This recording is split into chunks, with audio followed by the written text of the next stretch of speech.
Riga is the capital of Latvia, an Eastern European country covered in forests and lined by miles of sandy coastline. Its compact size, rich history and low cost make it a great alternative short break, or as part of a greater tour of the Baltic states. We visited in March, excited to explore somewhere new despite our early morning flight.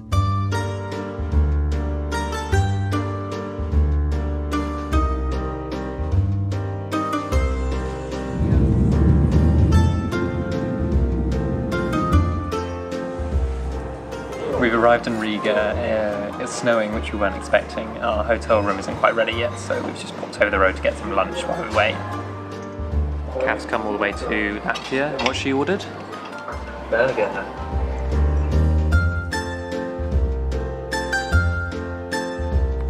This hotel's quite cool because it's renovated from an old factory that used to be here. We're heading to Riga Market. You said it was going to be a picture! As I was saying, we're heading to Riga's Central Market, the biggest in Europe, to have a bit of a wander for the rest of the afternoon before we crash. Just a short 10-minute walk from the centre of town, Riga's Central Market was opened in 1930 inside old airship hangars. Each of these 5 huge food pavilions houses a different category: meat, fish, vegetables, dairy and gastronomy. However, you can also find an endless choice of exotic spices, alcohol, clothes, souvenirs and all kinds of other homemade and Latvian grown products dotted throughout one of Europe's largest and most varied markets.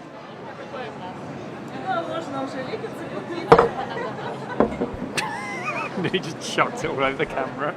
So I really like this market because when you go to most European markets, it tends to be a tourist trap full of loads of tacky souvenir stalls, but this seems to be a genuinely fully working market with meat stalls, fish stalls, veg stalls, where the locals come to get their produce, so it's really cool to see. It also has this nice area where there's street food and bars to come and enjoy your time here as well.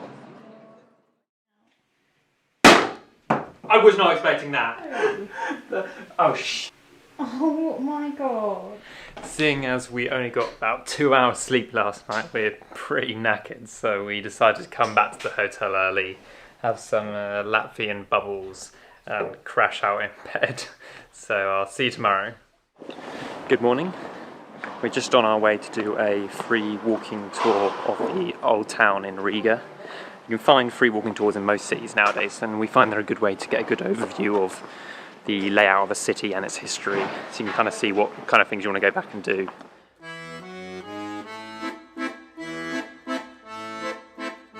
Riga's Old Town at the centre of the city is a UNESCO World Heritage Site, famous for its medieval churches, wonderful Gothic and Art Nouveau architecture and traffic-free cobbled streets. The majority of the city's most popular landmarks, attractions, shops, cafes and restaurants are in or near the small historic centre, meaning everything can be easily reached within a 10 to 15 minute walk.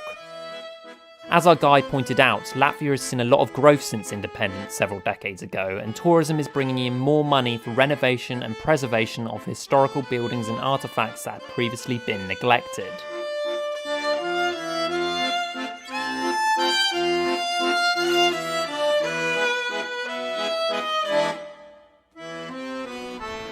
So that was a really great tour. Really nice to just wander around the cobbled streets and see the amazing architecture and hear about the history and culture. And I always love those free tours because they're kind of by local people. That tour guide, her name was Liga and she was born here in Riga. So it's really great to hear it from a local point of view.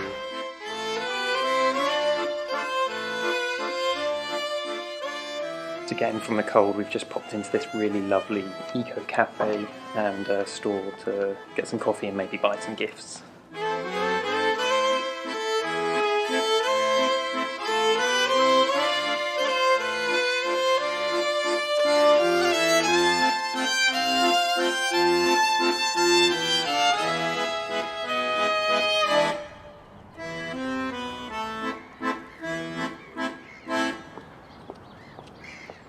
We're just heading to... Oh, sorry.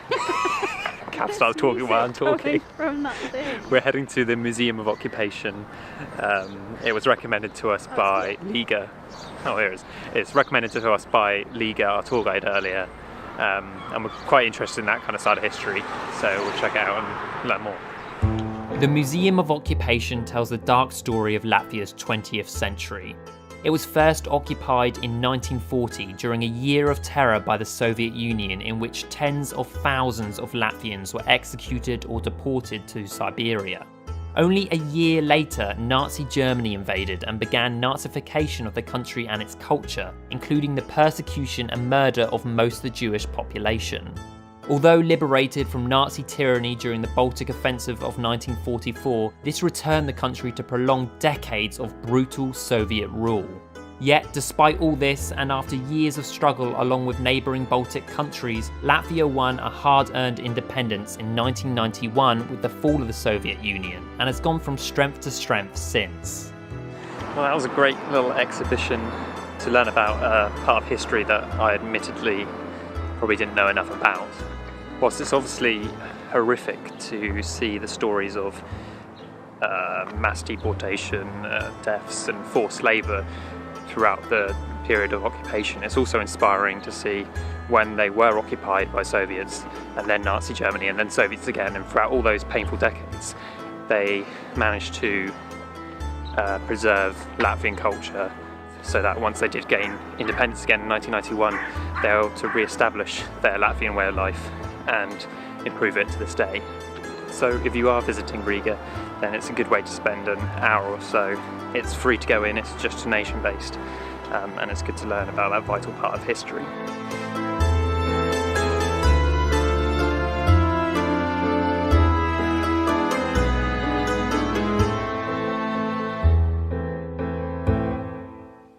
We're now heading out for dinner for the evening, and then we're going to go to Latvia's National Ballet at the Opera House. And despite its very good reputation, it's actually quite cheap to go to the ballet here in Latvia. I think our tickets cost us about €10 each for fairly good seats, so we're looking forward to that. But I will not be bringing the camera with me, so I'll see you guys later. So we ended up coming back early from the ballet as Jamie's not feeling too good and started vomiting. So in the interest of showing that travelling isn't always as wonderful as it looks, it's 24 hours later and we are still in bed. We ended up both coming down with a really, really bad bug. So a couple of hours after I started vomiting at the ballet and we came home, then Kath started vomiting too, and then we spent pretty much the entire night with our heads down the toilet taking in turns to vomit. So it was pretty horrendous. And then today, after I went to the pharmacy first thing and got some anti-sickness and hydration tablets, we pretty much spent the whole day in bed just trying to work it off. We're still feeling pretty rough, but a little better, so hopefully it goes away soon. Obviously we were very disappointed that we didn't get to go to the ballet and that we haven't been able to go out today, but I think right now we just want it to end, so sometimes this happens. What we had actually planned on doing that day was visiting the nearby picturesque town of Sigulda, which sits at the edge of Latvia's oldest and largest national park, Gauja. From here you can explore the beautiful Gauja River Valley, Sigulda and Tureda castles that sit either side of it, and catch a cable car between them. Depending on the season, you can even bungee jump from the cable car or have a go on the Sigulda luge and bobsleigh track. The train from Riga to Sigulda is only about €2, so it's a great day trip out of the city to see some of Latvia's natural beauty. As we unfortunately couldn't experience it ourselves this time, YouTube user Vlad48k kindly allowed me to use his footage to save you watching us vomiting for 24 hours. So it's now Friday morning, we're due to fly home this evening and check out today, but we're still feeling a bit uneasy. We're a lot better, but the stomach's not quite settled. So I'm sorry that this travel guide, or whatever it was going to be, didn't really turn out very well. But if there's one thing to take away from this video, it's to make sure you pack anti-sickness tablets when you go away, because this was the one time we didn't, and look what happened. So we just checked out of our hotel. We've still got a couple of hours before we have to get our flight, so we thought we'd try and fit in a little bit of last minute sightseeing before we have to go. And what better way to do that than head to an observation deck that looks out over the whole city. This observation deck is in the Latvian National Academy of Sciences.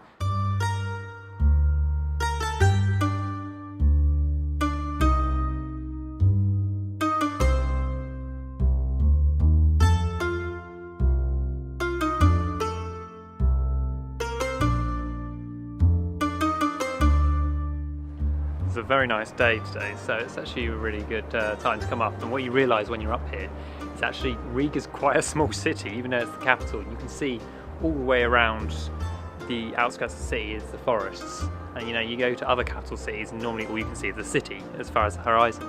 But here you realise quite how small it is. And that compact size is why Riga is such a great little destination for a short break. Within a short walk, you can take in UNESCO World Heritage architecture, find local homemade products, learn inspiring history, and eat great food without crowds of tourists and the high prices they bring. But then, just a quick bus or train ride away, there are also miles of unspoilt landscape for you to explore and lose yourself in. Yet, Eastern Europe is not somewhere most UK tourists consider. However, over the past few years, I've fallen in love with those countries. Poland and its people are incredible and I can't wait to return. Budapest is one of my favourite cities in the world.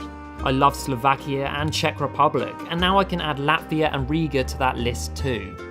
But of course, I also don't want to lump them all together. Whilst they do have similar Eastern European traits, each and every one has such unique and rich history, culture, cuisine and people. And that's what makes them so special. Despite being so ill on this trip, the things I did see and learn made me want to return to Latvia and the wider Baltic region to experience more. So I really recommend you beat the crowds and come and experience it too. Just make sure you pack the anti-sickness. Markets, it tends to... What are you laughing at? You're talking on the side. Okay. Das StudiMed-Team steht Ihnen jederzeit telefonisch, per Videoberatung, in unserem Kölner Büro sowie auf unseren auswärtigen Sprechtagen persönlich beratend zur Seite.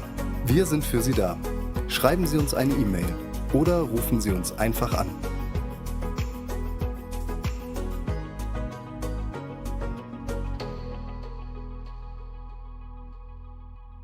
StudiMed.